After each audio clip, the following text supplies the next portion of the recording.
Hey there, it's Fight Shank here with a case study, or two case studies, where I show you what's going on. It's a little bit of behind the scenes information for you, what's happening in the world of internet marketing right now, and two or three very, very important lessons we can learn from these two case studies, especially when you're just starting up and you're thinking about launching your own product, anything like that. So what I've got here is a product called ReplyTap. They launched yesterday or the day before yesterday. And what it is, in a nutshell, is basically sort of a combination of being able to talk directly or indirectly to your customers when they come to your website. So it could be a chat box, it could be through a video, it could be a direct call, something along those lines. So what they've got is basically a tool, and they're selling it for, I believe it's $197 once off, or $37 per month. And when we scroll down on the JV page at the very, somewhere in the middle, you have got a big JV contest, $5,000 up for grabs, and then at the very bottom it says, get on board for the next 6-figure ReplyTap. I guess that's probably, launch and reap the reward. Okay, thank you very much. That's launch number 1, and now we're going over to launch number 2, which is this one here, which is called Conversely. It's the world's first ever landing page builder that automatically writes copy for you. So the idea, the uniqueness, the offer, the hook of this thing is that you've got a landing page builder that automatically writes copy for you. And this one has $7,000 in prizes, and somewhere down below, let me see where it is. We are so sure this is going to be absolutely monster. Double prizes for everyone if launch hits 300,000 what? Peanuts? Or the 300,000 smaller than signs, which we know it will. Well, there we go. Okay, so these are the two launches, and the pricing for this one is similar. I'm not quite sure what exactly it is, but I'll show you that in a second. And now we're going to look at the stats, which is kind of the behind the scenes information, and that leads us into what we can learn from this. So when we now look at the current stats for these two products, we see, let's start with ReplyTap down here. ReplyTap, which launched on the 19th, today is the 20th. So one day ago, one day and a few hours, and throughout the entire funnel, it has made just over 50 sales. When I refreshed this about half an hour ago, it was still at 25 plus, so it has just crossed 50 sales for the entire funnel, and there is an EPC of $3.02, or roughly $3.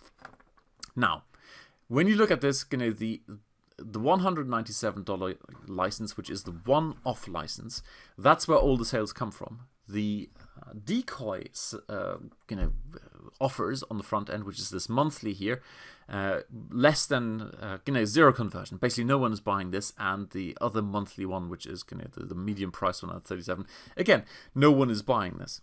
Meaning, the very few sales that have come in, somewhere between 25 and 50, have all come from the once-off license, this one here, meaning there is no recurring revenue for the vendors. Now, if we take all these numbers here, let's say, let's pretend that this is not 25 plus, but actually it is 50. So they've got all the 50. Then 50 times $200 is 10,000. Now remember, these guys are offering whatever it was, $3,000, $5,000 in JV prizes, whatever it was, $5,000. So $5,000 up for grabs. When we look at a typical launch, well, the commissions here are 50%. So out of the 10,000, 50% is now already gone, leaving another 5,000. Then there is the processing fees for JVZoo. There's the processing fees for PayPal. There is the JVZoo, the JV prizes, etc., etc. Basically, they're left with nothing, and that is the big problem, right? These guys, maybe stepping out. In general, you can, if you have a big enough launch, you can look at taking home about 40%. That is, if you do it all yourself, if you don't have a JV manager, if you don't, do any of that nonsense, if you don't have big JV prizes, etc., etc., then you can take home about 40%. In this case, they are looking at taking home virtually nothing. Now, I don't know how long it took them to code that piece of software. It doesn't look overly complex. It looked like something you could cobble together from other technologies, but still, it is time and effort to create something like this here. So if we are looking at, let's say, as a reasonable number, you want to take home $10,000 a month, because really, let's face it, anything less, you might as well have a job. Then you have the security, etc. So if you don't take, well, actually, let's make this 15,000, because of course you also want to pay taxes. So if you don't get at least $15,000 per month, you might as well get a job. And that's now, looking at this here, they have made all that effort. They've created the product, and believe you me, arranging a big launch with upsells. I mean, all of this stuff here, all the way from up here to down here. All these different options, they have to be created, they have to be coded up, you have to have extra pages, etc., etc. Then there are the ready-made bonuses, all that kind of stuff. So all of this takes an enormous amount of time and effort to create. And at the moment, they're looking at basically losing money. There is there are actually 3 big lessons in there, which we'll get to in a second. But first, let's look at the other launch. So again, like I said, I refreshed this a little while ago. $1.87. Let me just refresh this. So half an hour later, let's see what the EPC is. Oh, it's gone up. That's not bad. Okay. So they have made funnel sales of a little bit over 50, and to be honest, to be fair to them, they have only launched a few hours ago. So this is definitely looking to be a better launch than ReplyTap, which is understandable, and I'll get into that in a second. However, they are looking at making $300,000. And if you look, or when you look at the JV page, which I showed you earlier, which was this one here, they at least claim they spent 8 months developing this thing. And I kind of believe that, because when you look at the product, it is quite complex. There's a full landing page builder. There is the copy part in there. It looks quite slick. So at the end of the day, it is quite feasible that they spent 8 months developing it. So whoever is behind this thing, let's see what the name of the guy is, Justin Burns. 8 months. That's, when we now take the 15K figure, because we also want to pay taxes, he is looking at having to make at least 120K off this launch. Now remember, at the very most, at the very best, if he did it all himself, he'd be taking home 40%. But, looking at this here already, Simon Harris is taking a good cut out of this whole thing.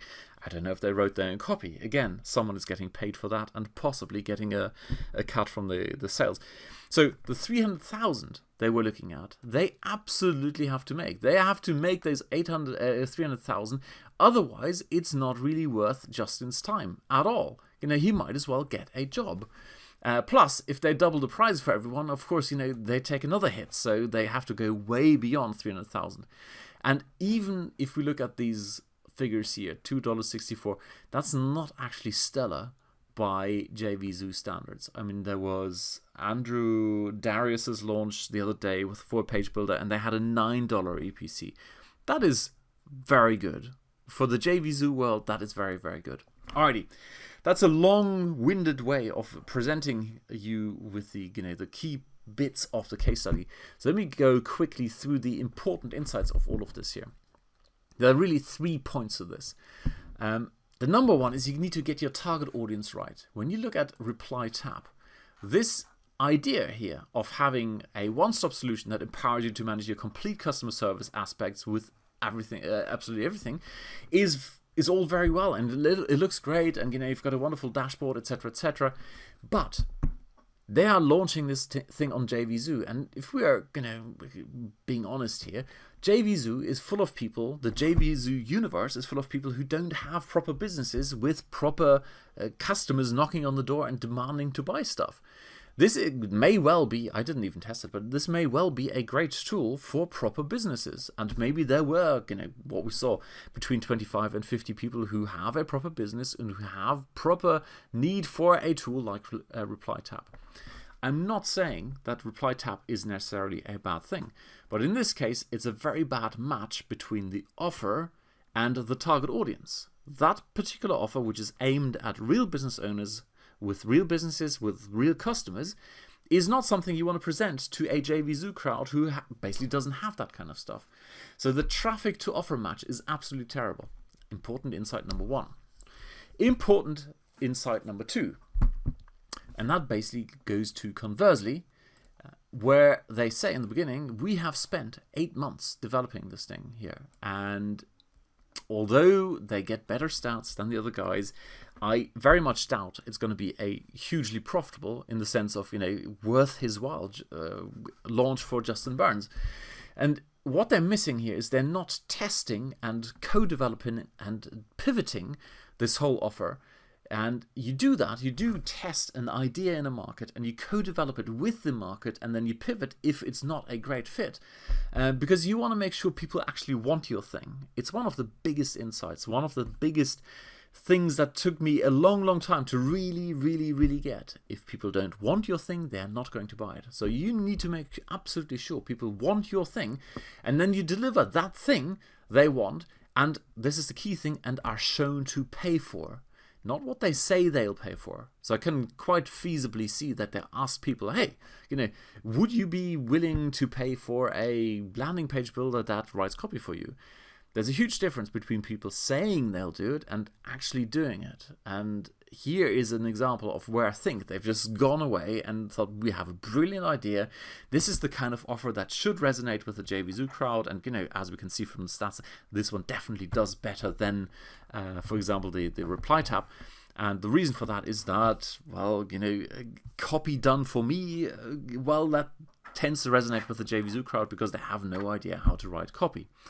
Which brings us to point number 3. So point number 1 was get your target's audience right. Point number 2 was if you're doing a big scale effort like this one in 8 months, then make sure you test this with your market and co-develop it with the help of your market, and then pivot if and when necessary. So point number 3 is focus on solving one problem. So this thing here is a landing page builder, which is very nice, and it writes copy. Well, there are two sides to why I'm getting a bit worked up about this.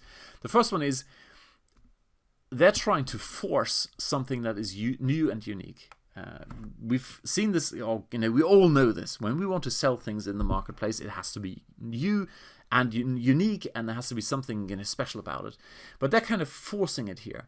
Because there are plenty of page builders and very good page builders out there. My personal favorite, Convertri, and then Ascent Pages by Andrew Darius. Again, very nice product.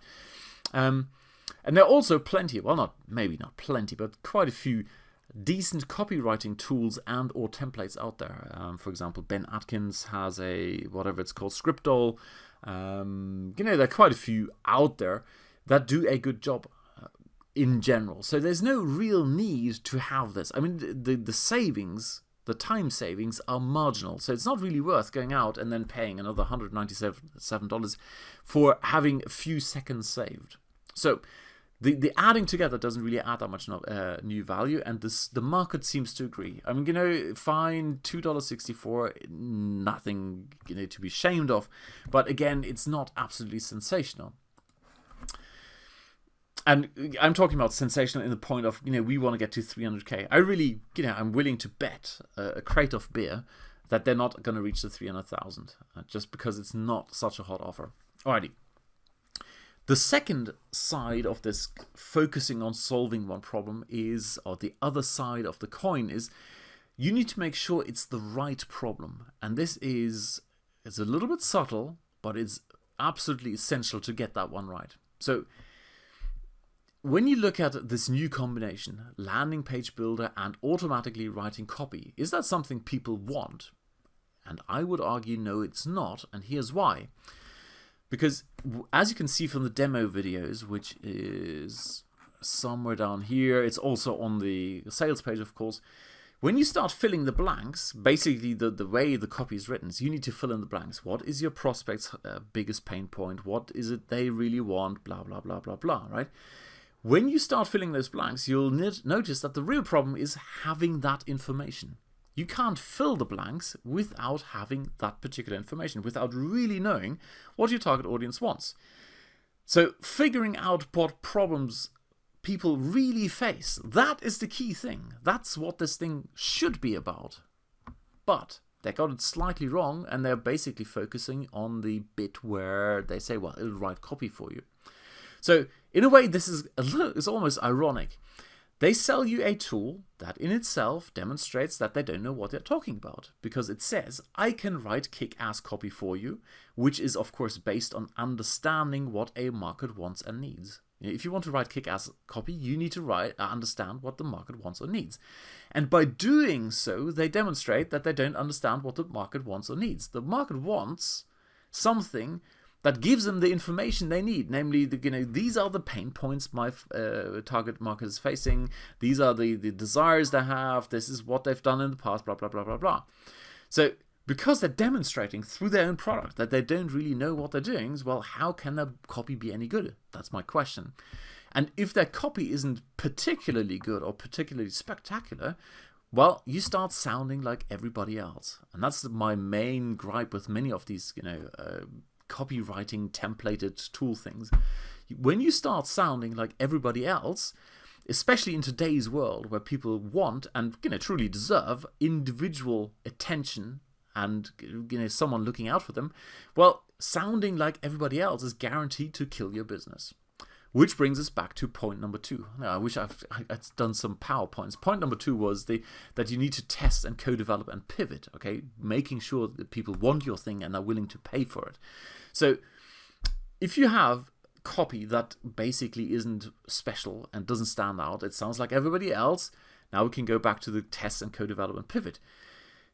You figure out these things. You figure out what makes people tick. You figure out what it is they're willing to pay for, what their hot buttons are, what obstacles they're really facing. You basically figure that out by testing, by co-developing, and by pivoting, by testing ideas in the marketplace. And if it turns out your idea wasn't really what people wanted, well, you'd go and pivot and do something else. Okay, so you, with the help of your ideal target market, you figure out what it is they want, and then you give them that.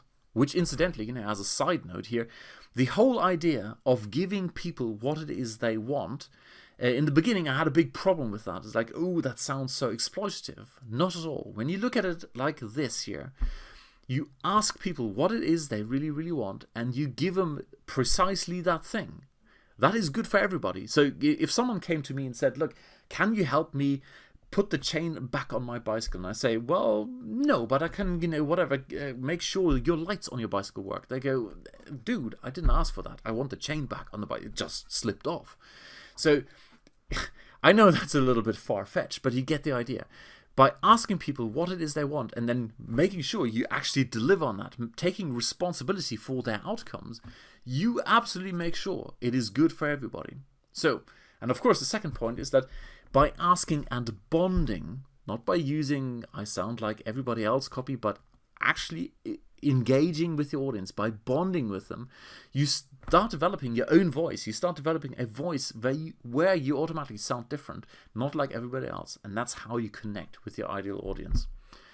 So there you go. That's in a rather large nutshell, a little case study of 2 launches, one gone, I would say, spectacularly wrong. That would be this one here, simply because it had completely the wrong traffic to offer match. I'm not suggesting it's a bad product. I don't know. I haven't tested it. But the market it was aimed at here, namely the make money online market, who typically don't have something in place where they could use a tool like this, it's a terrible idea to bond that, to try to do that kind of launch. And the results speak for themselves. It's just not a good idea, and it's a waste of time. And the second one here, although the stats are not bad, I very much doubt they're going to hit the 300k, and they need to hit the 300k to really make it worth, what was his name, Justin, right? Justin's Justin's time, because if you spent 8 months developing this, and that's assuming he did it all himself. If he outsourced a lot of the stuff and actually had to pay a company to develop it, etc., they need to probably hit 500,000 to make it really worthwhile. Otherwise, everybody involved in this might as well go back and have a job, get paid by someone else. Alrighty, so I'll leave you with a pre-launch offer of my own. This whole idea of going out and asking and then testing ideas and co-developing and pivoting. And we're not doing it in a very complicated way, because I absolutely hate the idea. I've always hated from the beginning the idea of sitting down and writing an avatar. Instead, it really turns out this process of testing and co-developing and pivoting is something you do in micro steps, and you do it very, very quickly over the space of maybe a fortnight. And then you have a fantastic idea of what it is people truly want. Anyway, I'm building a product around this, and if you're interested, there's a sign-up box somewhere around here. You just enter your name and I'll send you some more information, which incidentally is a demonstration of precisely what I'm talking about. Rather than me going out and creating this course on how to, really engage with an audience, really walk in their shoes, really figure out what it is they want so you can give it to them.